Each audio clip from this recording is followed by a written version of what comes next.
Ready?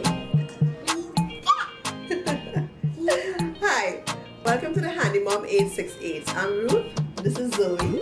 Zoe, say hi. Hi. Yes, and today's video will show you exactly how we transformed our small laundry area from drab to FAB. Stay with us.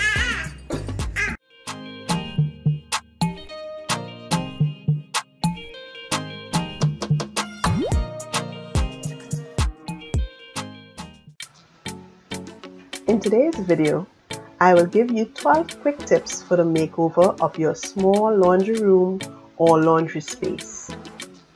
I live in an apartment, so let me give you a quick overview of what the space looked like.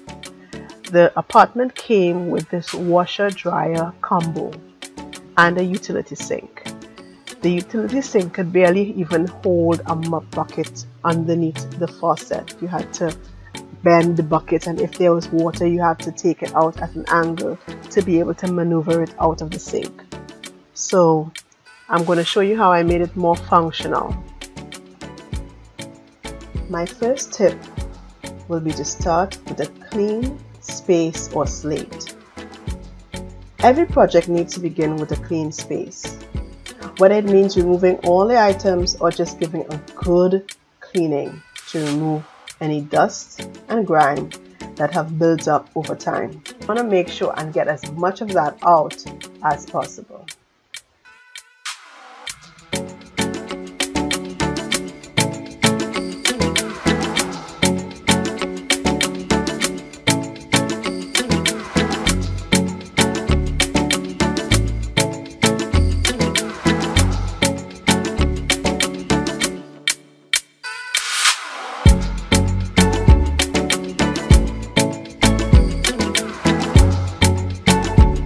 After your space is nice and clean, you will begin your prep work for applying your wall finishes. Whether you're painting or applying wallpaper or choose to use something else. Remember, this is the backdrop that will add some personality to your space. So choose well and have fun with it. So my tip number 2 is prepare your backdrop. I chose a nice clean subway tile, a peel and stick tile. It's easy to work with.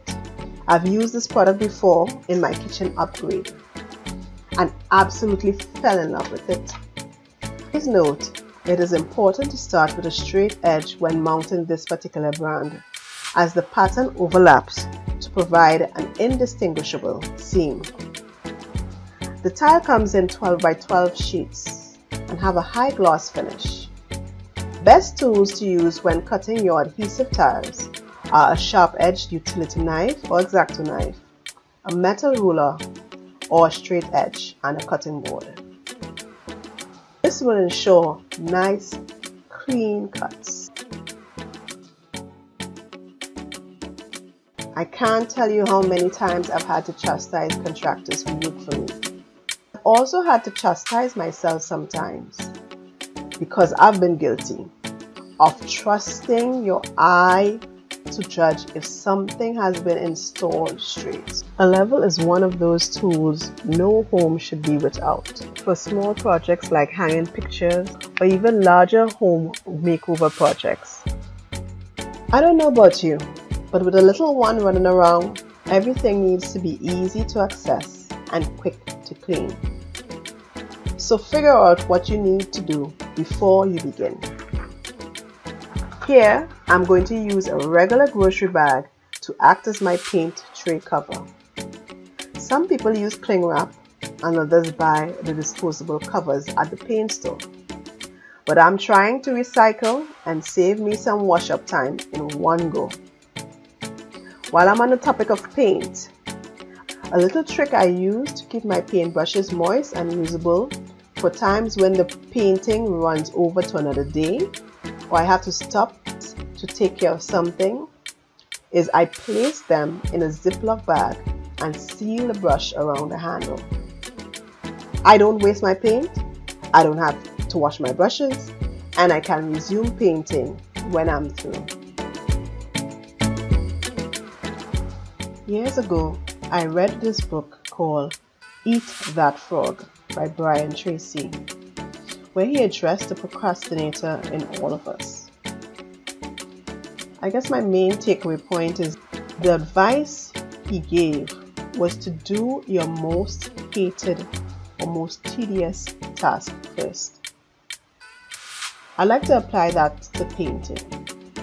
How many times have you been so excited to see that new shade of color go up on the walls that you broke out your paint tray and rollers and felt like Leonardo da Vinci as you made your W's or whatever patterns to cover your walls, only to be faced with a type of resentment and deflation while trying to cut into the corners with a small, somewhat uncooperative brush?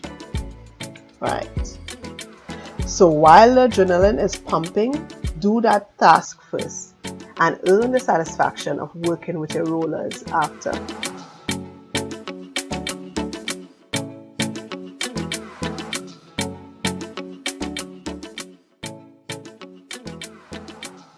As handy as I am, I know my limits, don't have the time, or just prefer not to do certain tasks. This is when I call on my network of contractors. I actually love having the basic knowledge of how to complete the task, and I look on ever so diligently while they are completing them, but I respect their expertise.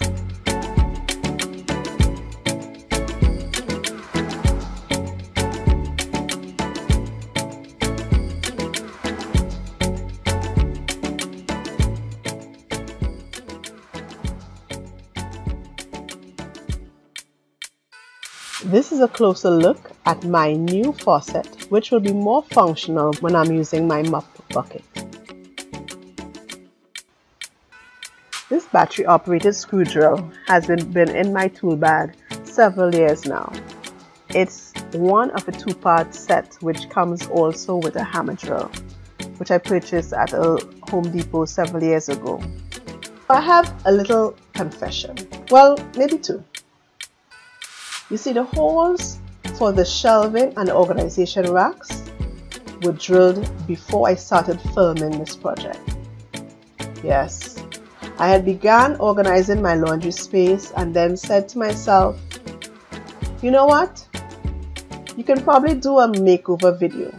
Headlines: laundry room from drab to FAB. Yes, I was just thinking of you guys, boo-boo.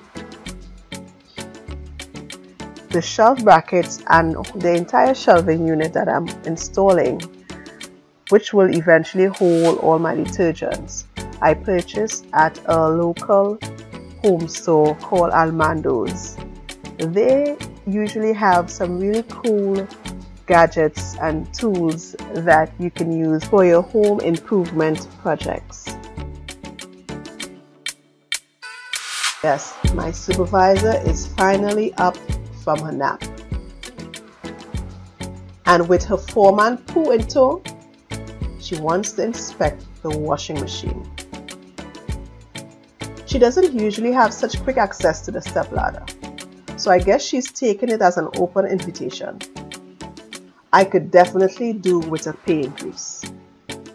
She seems pleased though, which should work in my favor.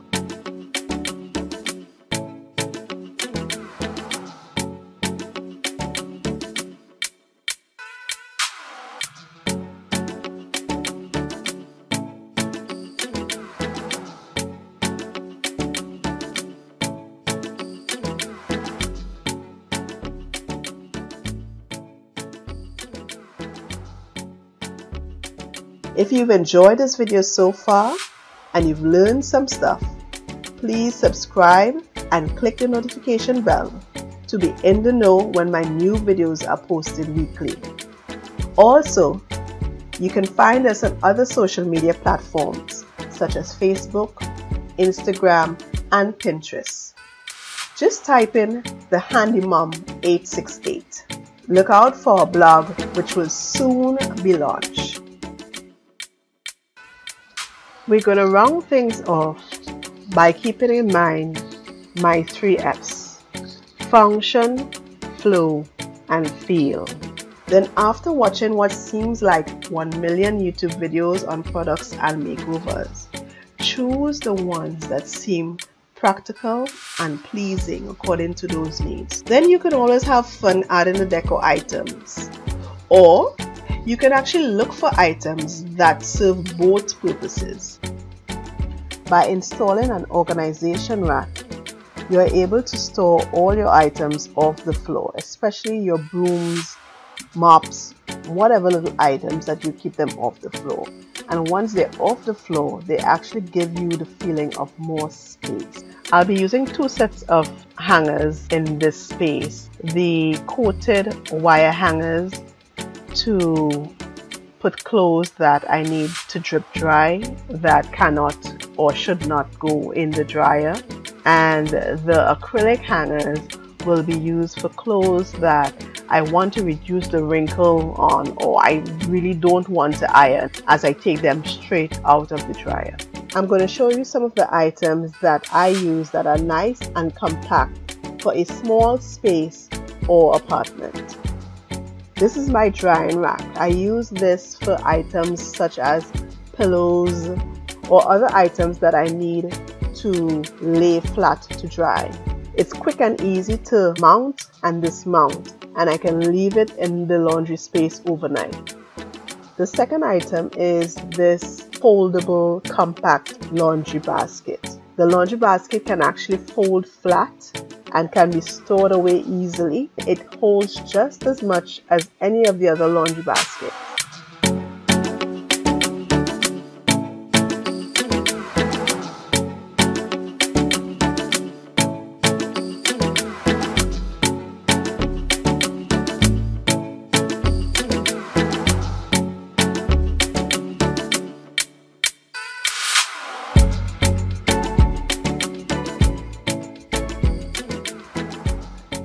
I've created my own clear labels for this project.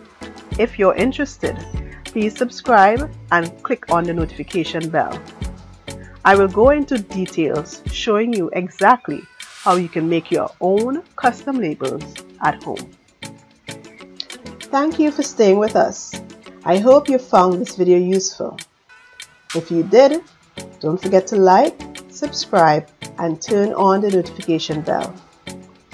I will be posting other videos soon, and trust me, you don't want to miss them. I will link most of the products I used in the description below. And for those I don't have a link to, I'll recommend a comparable product. If you have any questions about anything I've done, leave them in the comment section. If you'd like to see reviews on any of the items I've used, you can request a video in the comment section. It's my pleasure to be here, and I look forward to bringing you more interesting and informative content. See ya!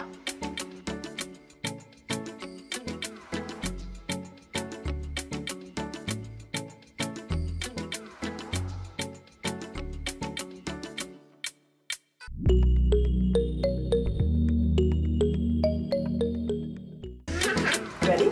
Yeah! Hi! Welcome to the Handy Mom 868. Today's video